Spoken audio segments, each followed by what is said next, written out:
विद्यार्थ्यांचे #16 मध्ये मी मोहिते सर स्वागत करत आहे. आजपासून म्हणण्याचं कारण महत्वाचं आहे, कारण #15 पर्यंत आपण office motivation practical paper first office motivation UA याच्याबद्दल संपूर्ण माहिती घेतलेली आहे. जो 15 पर्यंत #15 पर्यंतचा अभ्यासक्रम आहे तो निश्चित तुम्हाला 6 माही पर्यंत उपयोगी पडणार आहे. त्यामुळे ते सगळे व्हिडिओ प्लीज काळजीपूर्वक बघा. त्याप्रमाणे तुमच्या शिक्षकांच्याकडे जावा, त्यांचं मार्गदर्शन घ्या.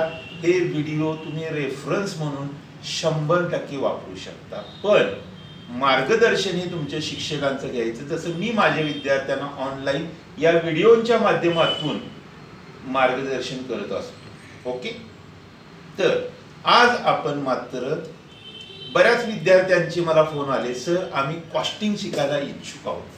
त्याप्रमाणे प्रॅक्टिकल पेपर 3 UC, जसा UA UB आणि UC, तर प्रॅक्टिकल पेपर 3चं तुमचं नाव आहे ॲडव्हान्स कॉस्टिंग अँड ऑडिटिंग. काय नाव आहे? Advance costing and auditing. तर या पेपरची माहिती आता इथून पुढे परत आपण फर्स्ट टर्मच्या अभ्यासापर्यंत घेत राहणार आहोत. जसं पेपर फर्स्ट मी तुम्हाला फर्स्ट टर्म पर्यंत नेऊन सोडलेला आहे माझ्या व्हिडिओच्या द्वारे, तसेच रेफरन्सेस तुम्हाला उपलब्ध राहणार आहेत प्रॅक्टिकल पेपर 3चे. इथून पुढच्या #16 पासून ते सुरू होतील. कुठून? #16 पासून ते पुढे सुरू राहतील. मी 11वी ती तुमच्या सोबत बोललेलो आहे. परत एकदा ब्रीफिंग घेऊया आपण त्याचं, म्हणजे थोडक्यात शॉर्टकट मध्ये हेडलाईन्स पद्धतीने बघूया. तर या पेपर मध्ये आपण शिकणार काय आहोत, ठीक आहे? या प्रात्यक्षिक पेपर मध्ये आपण कशाचा अभ्यास करणार आहोत, तर ते मुद्दे मी तुम्हाला पहिल्यांदाच सांगितलेले आहेत की प्रॅक्टिकल पेपर 3 मध्ये पाहिजे तर माझा नंबर 1, 2, 3 चे व्हिडिओ बघा. त्यामध्ये तुम्हाला कॉस्टिंग बद्दल सिलेबस काय तो मी ऑलरेडी सांगितलेला आहे. त्यामुळे मी परत तो आता रिपीट करत बसणार नाहीये. मी डायरेक्ट तुम्हाला पेपर मध्ये घेऊन जाणार आहे. Practical paper 3 advance costing and auditing मध्ये मोहिते सर तुमचं स्वागत करत आहेत. आता कॉस्टिंग बद्दल बऱ्याच जणांची कन्सेप्ट क्लिअर झालेली नाही अजून. मी बऱ्याच वेळा बघतोय वेगवेगळ्या कॉलेजच्याही विद्यार्थ्यांची माझी चर्चा होते, माझ्या विद्यार्थ्यांची चर्चा होते की कॉस्टिंग बद्दल पूर्ण अजून त्यांची कन्सेप्ट क्लिअर झाली नाही. बऱ्याच जणांना कॉस्टिंग ही थीमच समजत नाही. ती थीम प्रथम मी तुम्हाला समजावून सांगू इच्छितोय. ती थीम अशी आहे बघा, की तुम्ही एक गृहीत धरा, एक मोठी कंपनी, पहिल्यापासूनच सांगतोय तुम्ही सगळे मोठ्या कंपन्या निर्माण करणार आहात, भारताला महासत्ता निर्माण करणार आहात. तर एका मोठ्या कंपनीचे मालक आहात. आता तुमची कंपनी जी आहे ती प्रॉफिट अर्निंगच असणार आहे. शेवटी मी प्रत्येकाला बऱ्याच वेळा सांगतोय, फुकट काही द्यायचं नाही आणि फुकट काही घ्यायचे नाही. त्याप्रमाणे तुम्ही प्रॉफिट अर्निंगच्या बेसनच ही कंपनी तयार केलेली आहे. तर त्या कंपनीचं आपण मॅन्युफॅक्चरिंग समजूया. तुम्ही काय करणार आहात? बऱ्याच वेळा मी विद्यार्थ्यांना विचारतो, मॅक्झिमम विद्यार्थ्यांचा बऱ्याच वेळा मला प्रतिसाद असा येतोय, सर असं आपण करूया, एक मोठा साबण बनवणारी कंपनी तयार करूया. मग मी त्यांना विचारतो, मी प्रथम रिपीट करतो, मी कुठल्याही कंपनीची जाहिरात करत नाही. मी त्यांना विचारतोय कोणत्या कंपनीसारखं आपण गृहीत धरूया. म्हणजे हे सगळे उदाहरण एक्झाम्पल. कोण म्हणते लक्स, कोण म्हणते लेरिल, कोण म्हणते डो म्हणते, कोण म्हणते संतूर, बरोबर आहे. अशा कंपन्या आपण तयार करूया. मग असे 4-5 विद्यार्थी माझ्यासमोर आहेत असं गृहीत धरा. बरेचसेच विद्यार्थ्याचे 4-5. एका विद्यार्थ्यानं सांगितलेलं, म्हणजे जी त्याची कंपनी आहे ती संतूर मॅन्युफॅक्चरिंग करते. एका विद्यार्थ्याची कंपनी लक्स मॅन्युफॅक्चरिंग करते. एका विद्यार्थ्याची कंपनी जो आपण दिवाळीला लाडका साबण वापरतो, कोणता? मोती, तर त्या मोतीची कंपनीचं मॅन्युफॅक्चरिंग करते. अशी 3 फॉर एक्झाम्पल आपण उदाहरण नजरेसमोर ठेवू.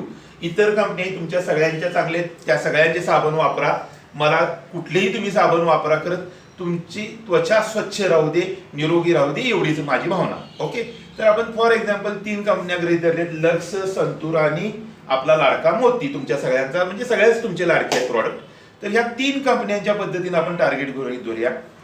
काय होते बघा की फक्त आपण फॉर एक्झाम्पल 3 उदाहरणं धरायला लागलोय. मी पहिला प्रश्न काय तुम्हाला विचारतोय की सेल वाढवण्यासाठी विक्री वाढवण्यासाठी काय करावं लागेल. विक्री वाढली तरच प्रॉफिट वाढणार आहे असं एक लोकांचं ॲझम्पशन असते, म्हणूनच मी बोलतोय विक्री वाढवण्यासाठी काय करावं लागेल.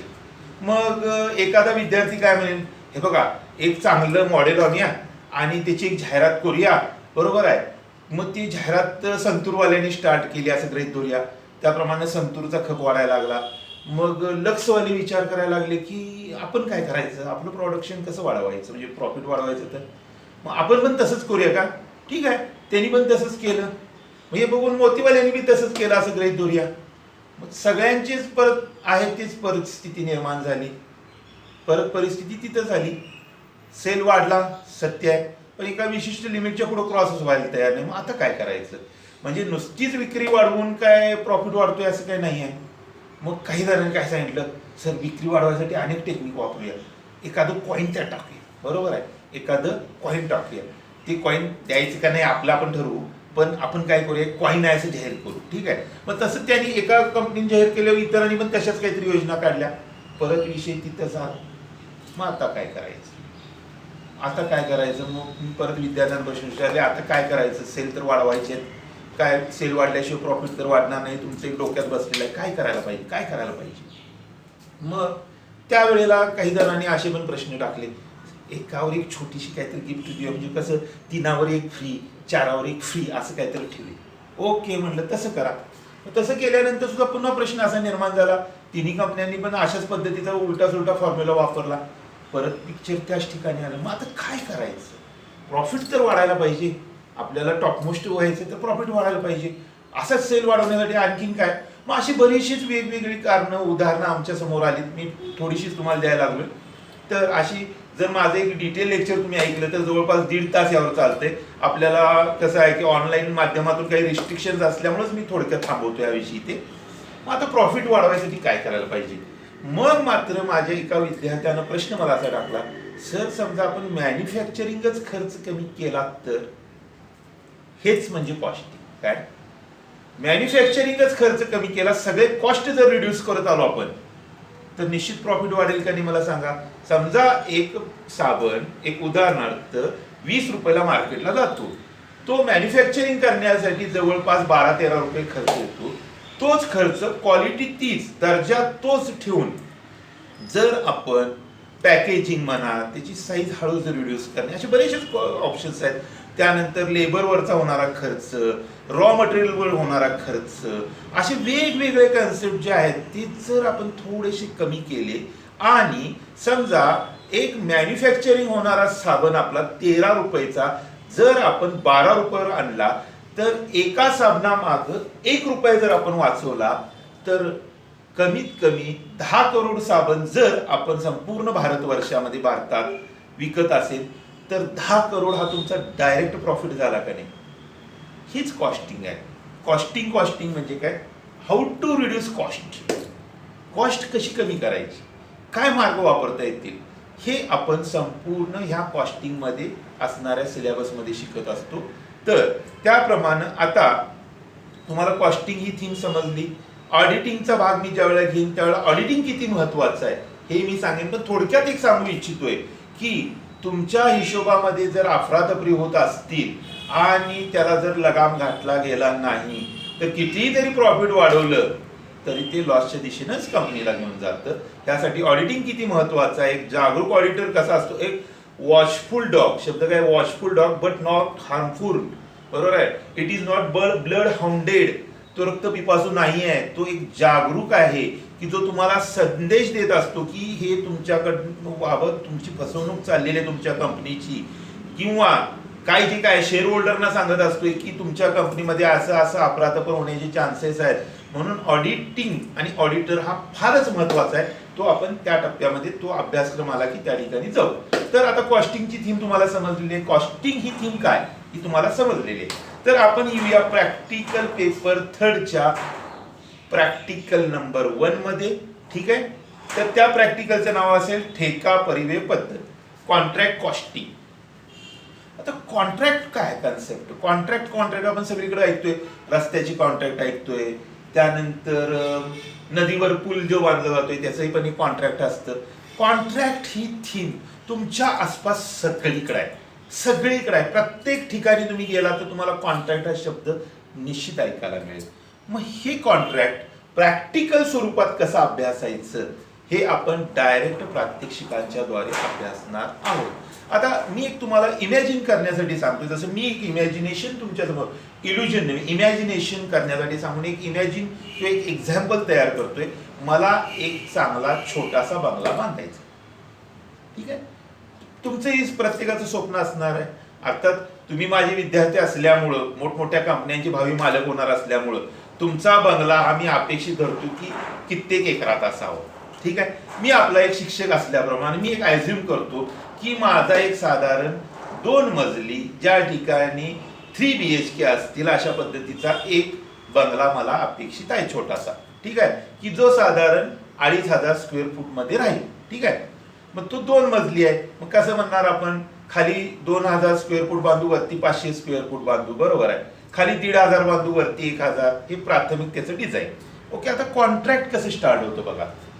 मी ज्या वेळेला हे केल्यानंतर मी स्वतः त्यात इन्व्हॉल्व आहे. एक इंजिनियर घेतलाय, त्याच्याकडनं प्लॅन घेतलाय, तो रीतसर मंजूर करून घेतलेला आहे. आता हा बांधताना विषय कसा येणार, वाळू येणार, स्टील येणार म्हणजे ज्याला आपण सळी म्हणतो, खडी येणार, बरोबर आहे, सिमेंट येणार, त्यानंतर फरशा येणार, खिडक्या येणार, दरवाजे येणार, लाईट फिटिंग येणार, प्लंबिंग येणार, सॅनिटरी वेअरचे विषय येणार. हे सगळे विषय प्रथम माझ्या नजरेसमोर आले पाहिजे. मग मी असं करू शकतोय की समजा याऐवजी मी एखाद्याला ठेकाच देऊ शकतोय की हे असं हे इंजिनियरनं सांगितल्याप्रमाणे मला हे घर बांधून पाहिजे, कितीला तू देणार, एक प्रकारचं त्याला मी कॉन्ट्रॅक्टच दिलं, एक असू शकतो ऑप्शन. किंवा मी असं करू शकतो, लेबरमध्ये सुद्धा कॉन्ट्रॅक्ट कसं आणता येते बघा. समजा गवंडी असेल तर गवंड्याला मी विचारेन, तुझं बाबा ब्रासवर काय कन्सेप्ट आहे मला सांग, की एवढे ब्रास माझं बांधकाम होणार आहे, वाळू द्यायची जबाबदारी माझी, बरोबर, विटा द्यायची जबाबदारी माझी, सिमेंट द्यायची माझी जबाबदारी माझी, एक ब्रासला तुझा काय खर्च येणार. म्हणजे ह्याप्रमाणे मी त्याला कॉन्ट्रॅक्टच द्यायला लागलोय. मग अशी कॉन्ट्रॅक्टची वेगवेगळी कन्सेप्ट आहे. यात जर आपण सखोल गेलो तरी पण आपण विस्तारानं पुढे जाऊ शकतो, पण फक्त थोडक्यात तुम्हाला आयडिया दिली. थोडक्यात असं मी करू शकतोय, लाईटचं कॉन्ट्रॅक्ट देऊ शकतोय, मला अशा पद्धतीचे बल्ब्स हवे आहेत, मला अशी फॅन्स हवे आहेत, मला असं कन्सिल्ड किंवा विदाऊट कन्सिल्ड वायरिंग पाहिजे, काय खर्च येईल, मटेरियल सकट घे तू, मटेरियल पण तुझा ISI ब्रँडेड मला पाहिजे. तसं सॅनिटरी वेअरचं प्लंबिंगवाल्याचं मी कॉन्ट्रॅक्ट देऊ शकतो एखाद्या प्लंबरला, हे असे कमोडचे असे टाईल्स म्हणजे बाथरूम मधल्या, ह्यानंतर अशा पद्धतीचं प्लंबिंगच्या हे चाव्या वगैरे हे डिझाईन आहे इंजिनियरने दिले, याप्रमाणे मला पाहिजे, ब्रँडेड कंपन्यांची कोटेशन्स आणि तू कॉन्ट्रॅक्ट घे, त्याला पण कॉन्ट्रॅक्ट, म्हणजे किती छोटी सेमी कॉन्ट्रॅक्ट म्हणायची, मेन कॉन्ट्रॅक्टच्या अंडरची सेमी कॉन्ट्रॅक्ट. समजा मी उदाहरणार्थ XYZ व्यक्तीला कॉन्ट्रॅक्ट दिलेला आहे आणि त्याने ही छोटीशी कॉन्ट्रॅक्ट त्याने काय केली, मी काय केले, संपूर्ण बंगल्याचं एस्टिमेट त्याच्यावर दिले.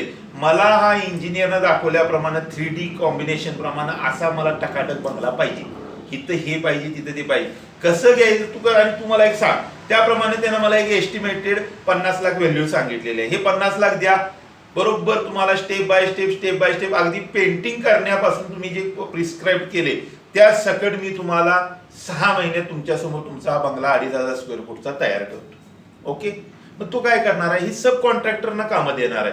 प्लंबिंग वाल्याला एक देईल, गवंडीवाल्याला एक देईल, त्यानंतर सेंटरिंग वाल्याला एक देईल, बरोबर आहे काय.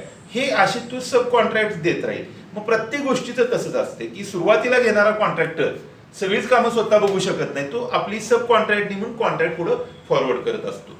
पण मेन विषय कुठे येतोय, कॉन्ट्रॅक्ट कॉस्टिंगचा अभ्यास करणे प्रात्यक्षिकाच्या दृष्टिकोनातून, ठीक आहे.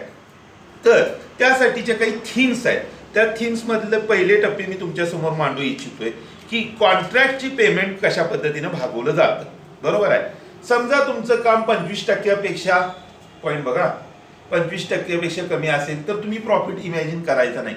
मे बी फ्युचरमध्ये प्रॉफिट होईल, लॉस होईल, या उद्देशानं तू कन्सेप्ट डोक्यात ठेवायचे 25% मार्जिन काढूनच ठेवायचं. आता 25%च्या पुढे आणि 50%पर्यंत तर त्याचं प्रॉफिट कसं काढलं जाते? नोशनल प्रॉफिट गृहीत धरतो आपण. काय करतो? प्रथम नोशनल प्रॉफिट म्हणजे ज्याला मराठीत आपण काल्पनिक म्हणतो. काय म्हणतो? काल्पनिक. तर तो प्रॉफिट आपण इमॅजिन करून त्याला मल्टिप्लाइड बाय 1/3 करायचं आहे. त्याला परत multiplied by cash received divided by work certified. हा सूत्र आहे, फॉर्म्युला आहे. काय या फॉर्म्युल्याच्या आधारे ज्यावेळेला तुम्ही जाल त्यावेळेला तुम्हाला त्याचं त्यावेळेची स्टेजचं प्रॉफिट काय असेल किंवा काय किती घ्यायचं आहे आणि किती ठेवायचं आहे हे पहिलं कॅल्क्युलेशन करावे. समजा 50%पेक्षा जास्ती झालेला आहे. किती झालेला आहे? 50%पेक्षा जास्ती झालेला आहे. तर त्यावेळेला कसं असणार आहे profit calculation? Profit is equal to notional profit multiplied by 2/3 घेणार आहोत आता आपण 2/3. 2/3 म्हणजे 2/3. 2/3 multiplied by cash received divided by work certified. जे वर्क सर्टिफाईड होऊन अंतिम टप्प्यात तुमच्याकडे येणार आहे ते कायम खालीच राहणार आहे. कॅश रिसिव्ड आतापर्यंत किती तुम्ही कॅश रिसिव्ड केलेली आहे त्याच्या बेसवर हे कॅल्क्युलेशन होणार आहे. ठीक आहे. तर अशा गोष्टी मी तुम्हाला सांगितल्यानंतर याबरोबर मी तुम्हाला काय करणार आहे की या ठिकाणी कॉन्ट्रॅक्ट अकाउंट जे असतं ते कसं मेंटेन केलं जातं त्याचा एक नमुना रेफरन्सला देणार आहे. काय करणार आहे? रेफरन्सला देणार आहे. त्यामध्ये तुम्ही त्या व्हॅल्यूज घातल्या की लगेच तुम्हाला त्याचं सोल्युशन मिळेल. इतकं एक सोपी कन्सेप्ट आहे. ती सोपी कन्सेप्टच्या द्वारे मी आता तुम्हाला ह्या ठिकाणी ते प्रत्यक्ष दाखवणार आहे. काय करणार आहे? हे आता प्रत्यक्ष दाखवणार आहे कॉन्ट्रॅक्ट अकाउंट. ठीक आहे. तर त्याचा मी फॉर्म तुम्हाला आता इथे सादर करत आहे. तो केल्यानंतर आपण डायरेक्ट प्रात्यक्षिक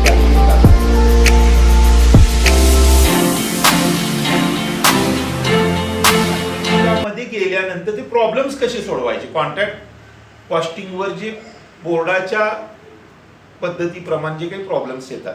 शेवटी कसं आहे आपल्याला सिलेबस बरोबर बोर्डाचाही विचार करावा लागणार आहे.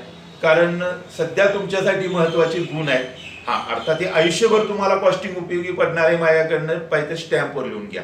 बरोबर.